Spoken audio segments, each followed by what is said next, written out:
It begins on a Thursday morning when the British government steps into view with a decision that has been building quietly behind closed doors. Officials have spent months poring over intelligence files, public inquiry testimonies, and decades of diplomatic friction. Now, a new round of sanctions is about to be unveiled. Sanctions that stretch beyond individuals and onto an entire intelligence service. What follows is the culmination of years of investigations, geopolitical strain, and a nerve agent attack that once shocked Europe and still shadows UK-Russia relations today.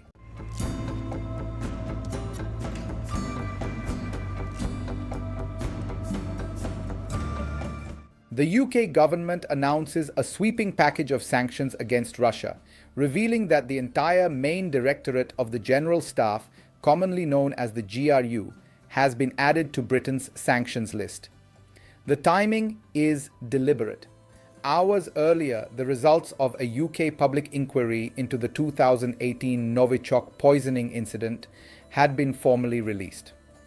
The findings argue that Russian state structures were not only aware of the operation, but were acting on direct authorization from the highest level of political authority in Moscow.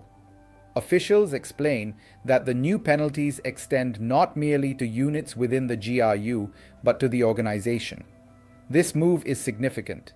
Placing a full military intelligence agency under sanctions is rare, signaling that London is attributing institutional responsibility rather than isolating operations to rogue officers. To reinforce its position, Britain summons the Russian ambassador.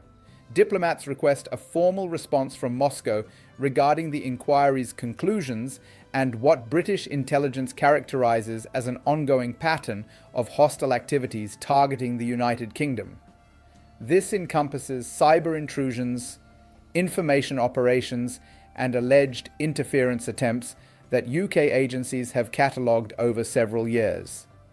The public inquiry, commissioned to reassess the events surrounding the 2018 Salisbury poisoning, revisits the chain of events triggered when former Russian double agent Sergei Skripal and his daughter Yulia were found critically ill on a park bench after exposure to Novichok, a military-grade nerve agent developed by the Soviet Union during the Cold War. Investigators assess classified evidence, forensic findings, surveillance data, and international intelligence sharing reports. The report concludes that the attack, carried out by GRU operatives, could not have proceeded without high-level authorization. According to the inquiry panel, Russian President Vladimir Putin was assessed to have personally approved the mission. The motive, as interpreted by analysts, was linked to demonstrating the consequences of perceived betrayal by Russian intelligence personnel while signaling the reach of Russian agencies abroad. In reviewing the wider impact, the inquiry highlights that the operation did not only target a former intelligence asset. It inadvertently led to the death of Dawn Sturgess, a British citizen from Amesbury who encountered a discarded perfume bottle that had been repurposed to contain the nerve agent. More than 400 people required medical screening, and multiple emergency workers underwent treatment.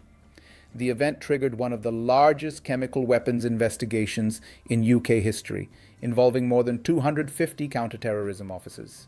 As the findings are released, Prime Minister Keir Starmer frames the conclusions as a reminder of the risks posed when state actors disregard civilian safety. He indicates that the government views the incident not as an isolated case, but part of a pattern of behavior by Russian agencies. Behind the scenes, officials note that the UK has been among the most active supporters of Ukraine since Russia's full-scale invasion in 2022. According to public government records, Britain has supplied billions of pounds in military and humanitarian aid, trained tens of thousands of Ukrainian troops, and enforced sanctions affecting hundreds of Russian individuals, companies, banks, and vessels. The new measures, they explain, are an expansion of an already extensive sanctions architecture. The government details the fresh restrictions. The first is the designation of the GRU in its entirety, signaling that every affiliated unit falls under asset freezes and travel bans within UK jurisdiction. Alongside this institutional sanction, 8 cyber intelligence officers are identified for involvement in digital operations attributed to Russian military intelligence. These cyber activities have, over the past decade, ranged from phishing operations against Western government networks to attempts at influencing electoral processes across Europe.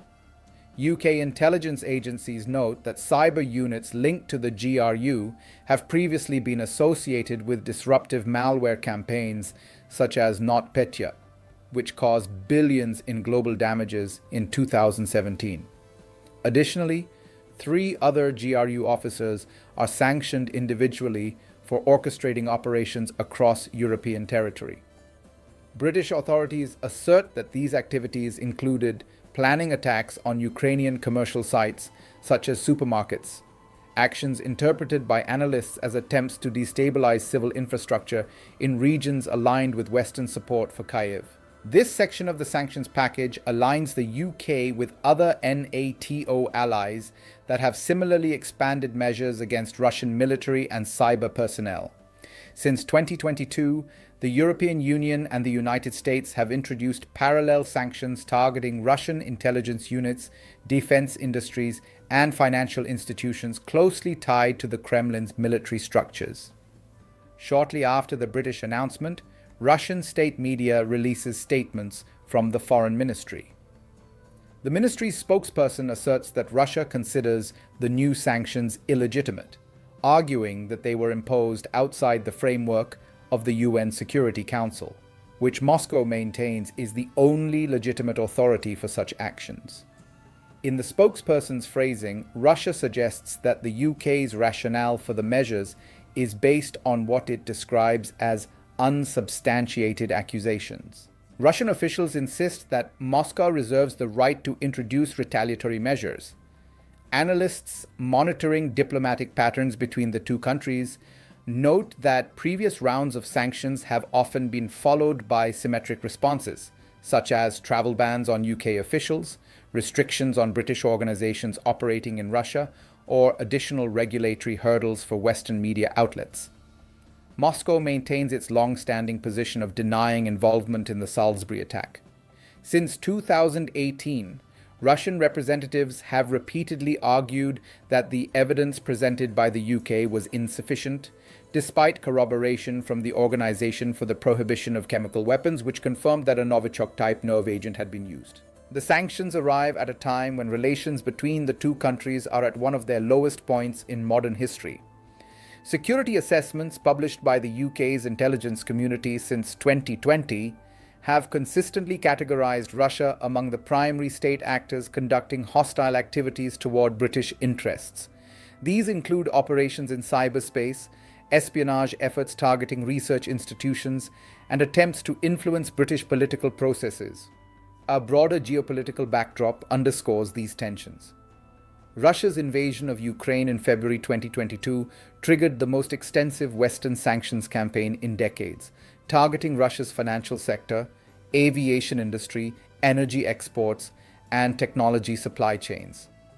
According to UK public data, more than 1,800 individuals and entities associated with Russia have been sanctioned by Britain since the war began. The decision to sanction an entire intelligence agency adds another layer to Britain's strategy, suggesting that the UK aims to highlight institutional culpability rather than treating incidents as isolated actions by specific intelligence officers. Policy analysts argue that this approach attempts to shape international norms by holding entire state organs accountable for violations of international law, especially in contexts involving chemical weapons. As the day ends, the political messaging from London is clear.